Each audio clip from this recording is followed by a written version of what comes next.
My first question is not a super original question, but it's something I am always interested in, especially with novelists. So, what was the seed of this story? And I'm especially interested in that question with this novel specifically because there's so many little things that feel like could be the seed. So, was it like Alani's character, or dementia, or the memory palace, or photography, or the monument? There's so many things. So, what was the first kind of thing that you really latched onto and realized, oh, this is a novel? Yeah. I mean, I didn't know. I don't know when I knew it was a novel. I suppose it started out originally as a short story, which I tried to write in lieu of a final paper for a class that I was taking, Oh my God. which didn't end up happening, and then I had to write a fucking essay anyways. So I did not know that. yeah. So I Which mean, class was it? it was a class on collective memory. So the thing that I was originally sort of really interested in was the monument against fascism, and I was also really fascinated with and really sort of toying around with photography at the time. So both of those things kind of were smashing together. But it started out with this idea of writing a story about sort of the instability of identity and sort of the instability of memory and like disappearing and like the way it was just playing with memory a lot more. So the situation of a person whose mother is suffering from dementia, and the way that she was suffering dementia was different back in the day, but those were sort of the things at the heart of it. So the monument was there very early, and when I failed to write the short story, I ended up just having to write an essay about that monument. So it sort of Cool. probably really made it into this book because was just forced to think about it as much as I did. So yeah. Yeah. Cool. So, in that short story, was Alani the protagonist already? Yeah, Alani was there pretty much from the get-go. Like, I was really interested in the idea of, like, someone who's gender fluid, and I was just sort of, like, it was very, like, proto-understanding that was a thing back then. So it was just, it seemed like an interesting thing to do in writing an essay, in writing a story that was trying to talk about identity and the ways in which identity can change. It was more about identity and, like, the shifting and sort of, like, changing of identity, and that's what the dementia aspect of the mother was much more focused on back then. But yeah, Alani was always there, but progressively, I think they drove a motorcycle maybe even in the first. Of course they did. in that one, or at least that was something I played around with. But yeah. Yeah. So was Alani always queer in some way then, or were they always a trans character? Yeah, I mean they were always gender fluid, and I didn't really, I guess, even understand that meant that they were trans, or even understood what that really meant. But yeah, they were always, from the get-go, was part of who they were, yeah. Okay, because this is actually one of my other things that I was curious about. So you had 2 newspaper reviews come out yesterday, right? Yeah. Yeah, which is cool. And in the Toronto Star, when you guys were talking about, you and the interviewer were talking about, the Alani being queer and all of that, you said, I was already writing this trans character before I understood myself. And then you talked a lot about how, writing Alani's character helped you kind of unpack your gender identity and, like, come to terms with that and all of that, which was really interesting. And, I mean, we've talked about that a lot before. But I guess I was just thinking about the idea of you, like, working on this queer character, this gender fluid character, before you had really realized that about yourself. So pause for dog noise. Dog shaking, yeah. So I guess what prompted you to write a queer character? Do you think it was kind of a subconscious choice, or was it like an issue of representation? I mean, what prompted you to make that decision about Alani's character, do you think? I mean, it was around the time that I was starting to kind of grow an awareness of, the ways in which people are queer or trans. Like, I think that was around the time that Laura Jane Grace came out as trans, and I had started listening to Against Me, and I was like, oh, okay, what is this band? That was right after Transgender Dysphoria Blues came out, so I was just sort of fascinated with the idea. I was like, this is not something that I really, like, understood before, and it sort of, or, like, had really stopped to, like, look into. So I just kind of had started researching all that sorts of stuff just because I thought it was like really interesting, and there's just something about it that seemed really cool and beautiful to me, and just was weirdly fascinated. I mean, I'd sort of like probably for maybe the year previous just sort of gently laid the term genderqueer over myself without really like unpacking what that meant, and sort of just like, oh, this is just like a, you know, whatever, like I don't really know what this means, but I also, I don't know. So I didn't really ever like sit down and like think about like the ramifications of that idea or anything like that. But yeah, I mean, I was so illiterate in terms of transness at the time, but I was just, so it was just like around the time where I was getting more interested in that sort of stuff, and it just sort of seemed like an interesting choice of a character, even if I wouldn't have really understood that that meant that they were trans, that they were gender fluid. But yeah. Cool. All right. Gretel finally has laid down. So. Yeah. We may have some silence from him. For a brief moment. Okay, so this book is kind of in that whole, you know, tradition. I don't know if we can call it a tradition, but in that vein of novels, those, you know, you can't go home again novels, except then you have to because of, you know, some calamity or crisis, right? You always have to, exactly.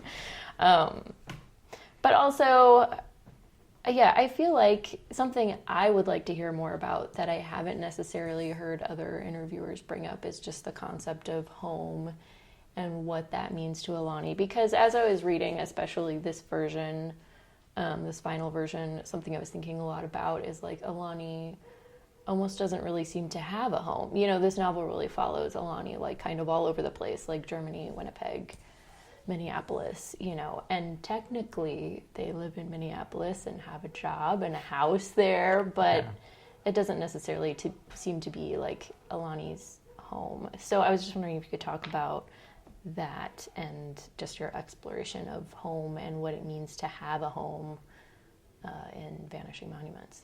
Yeah.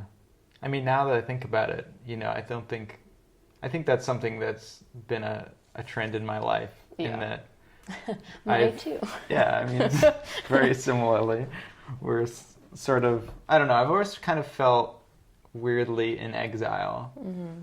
I mean, personally, and I think in the same way Alani does, like I feel like a very strong connection to the place where I grew up, which was like the boonies of northwestern Ontario, like on a farm rather than like in the middle of Winnipeg. But like if I were to say that there was any place, I mean, even almost Winnipeg, I guess, feels kind of homish to me, but yeah, I personally have always kind of felt like I've just been in exile, and that's just how I weirdly almost feel most comfortable being away from where I'm supposed to be, or where people think I'm supposed to be, just because, I don't know, something about being in exile or an expat, like this just seems like a thing that I'm always kind of, I don't know, negotiating with or something. So I think there's some of that, the sort of sense of the sort of ever exile that Alani probably feels as well, but then feels like a very direct kind of calling to a certain place. And I think partially like the thing that's home is like the place where you've like suffered the most, almost like it has like or it's not really home, but I mean, I don't know. I just feel like there's sad idea, but there's sure. a lot of like turbid emotions regarding a place called home. Yeah. Like I don't think there's a place called home that is like uncomplicated, and so I guess like the more complicated places are the places that you kind of get drawn to. Yeah. Like that's why, like, you know, Jersey City is fond to me, and you know, somewhere like Winnipeg or, you know, the boonies feel more homish than necessarily Kansas City because it's not super complicated in that same way. Haven't suffered enough here. Yeah, I mean, to me, reading this book, it seems like Alani feels most at home whenever they're with Jenny, except, of course, for the times when they don't. When they're explicitly very really, far away from Jenny. or really not getting along. So, yeah. Yeah, I mean, yeah, I think that there's certainly like a homeness to a sort of relationship, a sort of like moving home that they seem to have a sort of comfort and security with Jenny that they don't have with much of anyone. I mean, definitely don't have with their mother, And like maybe they have with like a few friends along the way, but even their friends, I don't know. Yeah. I mean, with Tom earlier on, maybe there was some sense of like a... Till Alani fucks that up.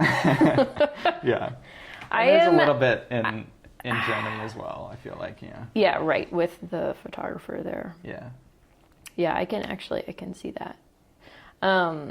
Yeah, I mean, I know I've said this before, but I just feel like I should say it for the record.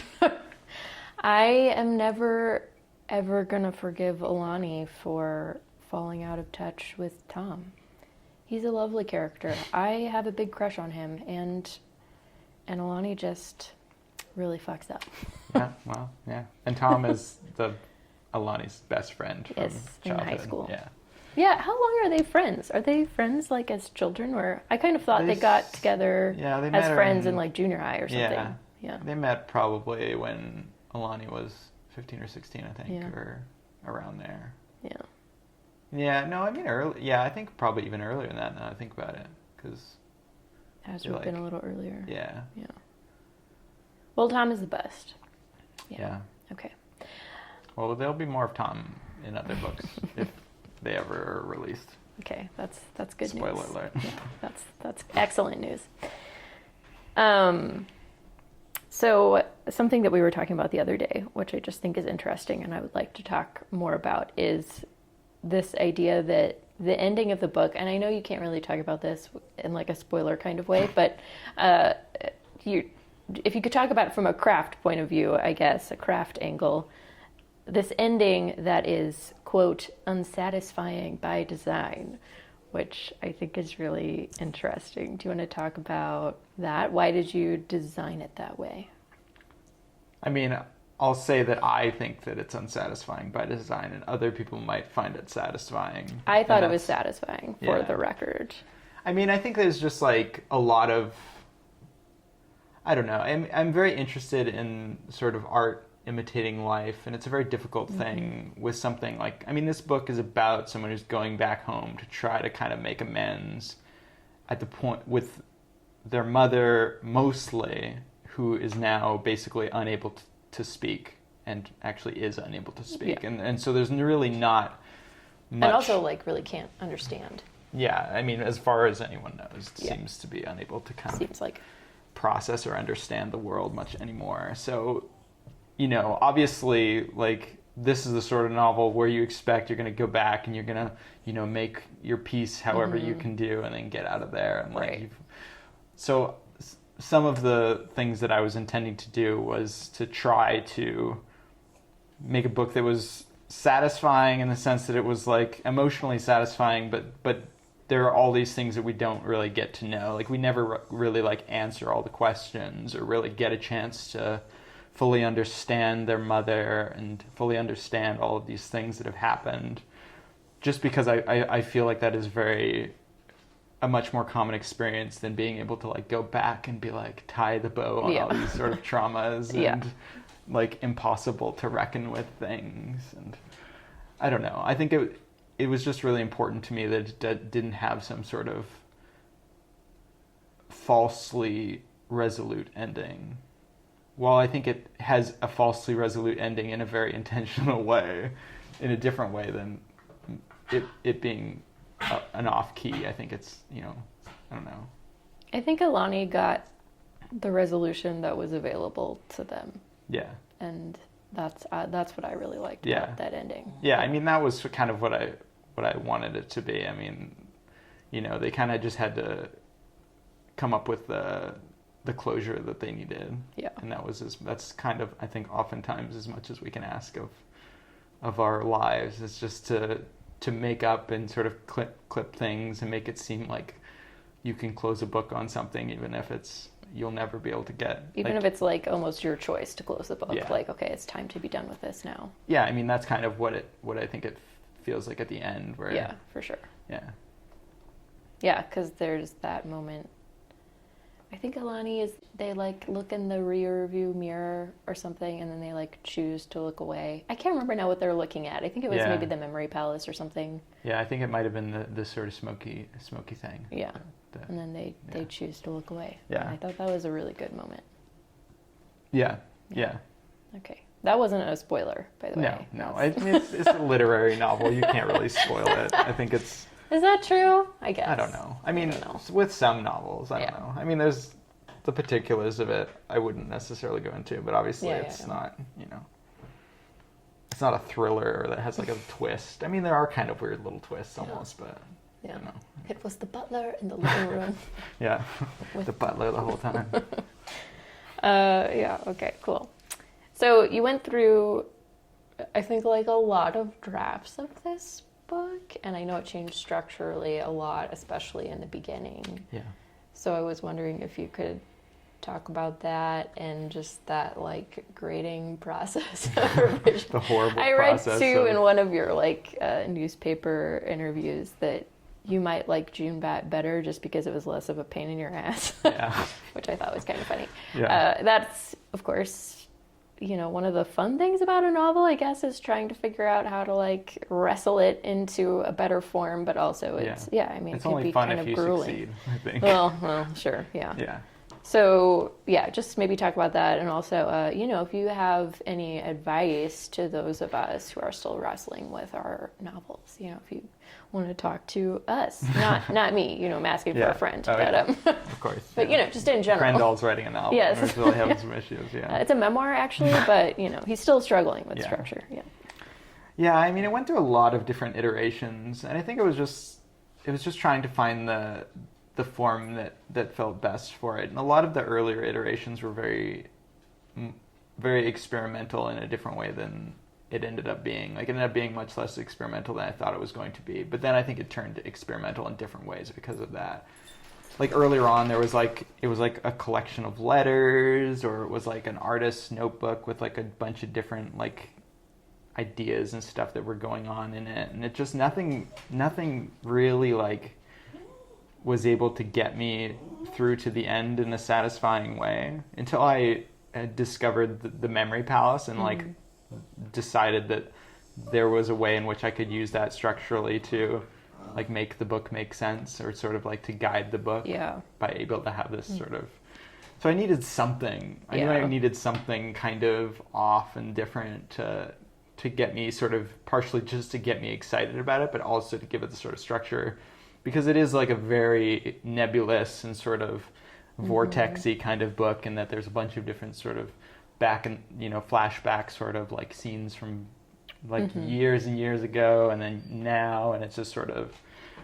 So finding that balance was really difficult, I think, and it was just kind of trying enough stuff until something felt like it could go on and wasn't just like me trying to play with a like conceit that wasn't working. I think a lot of the stuff early on was just like, it was a cool idea, but like you get tired of it after 20 pages or 30 pages. So it couldn't really make sense. So at the end of the day, it became a lot less experimental structurally than I had originally thought it was going to be. But I think that a lot of the prose, and there's just a lot more scenes that are more challenging in ways that are more interesting and more on the prose level rather than on sort of a structural thing. I don't know.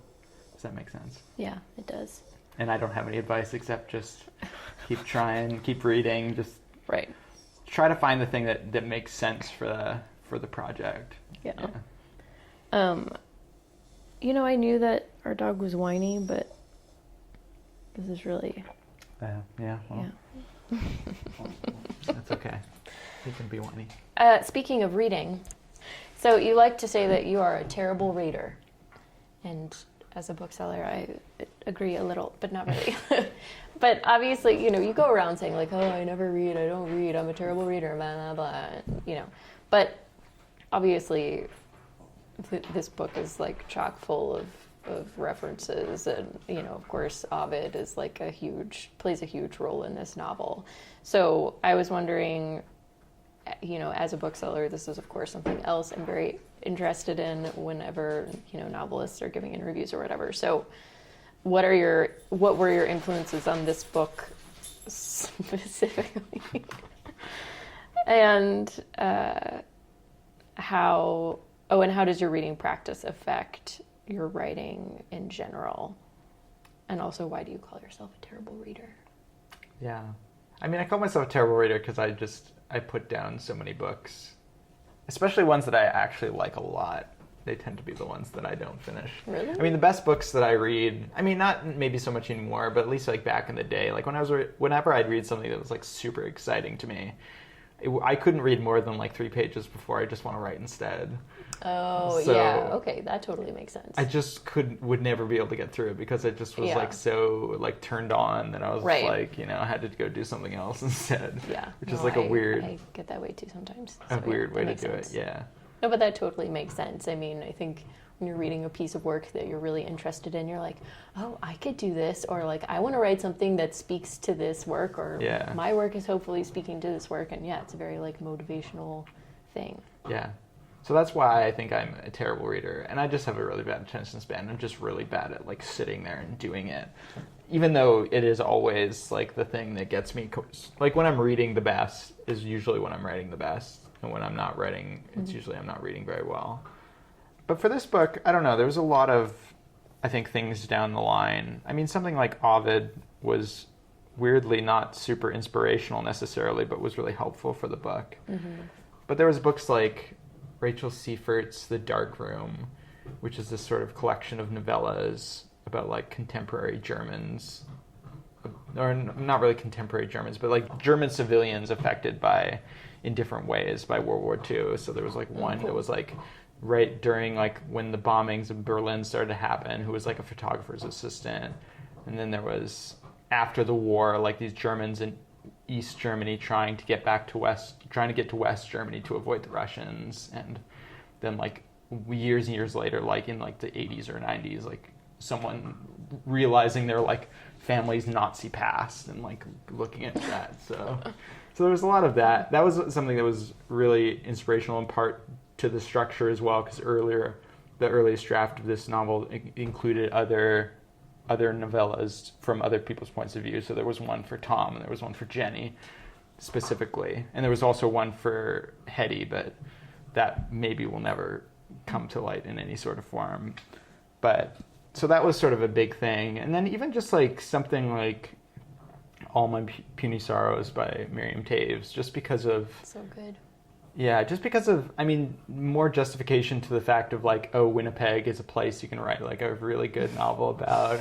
And there are also all sorts of similarities. Like I'd already been writing this by the time I read that book, and I think it sort of justified some of the sort of themes and stuff that I was going for, and there are a lot of kind of thematic overlap between my book and that book.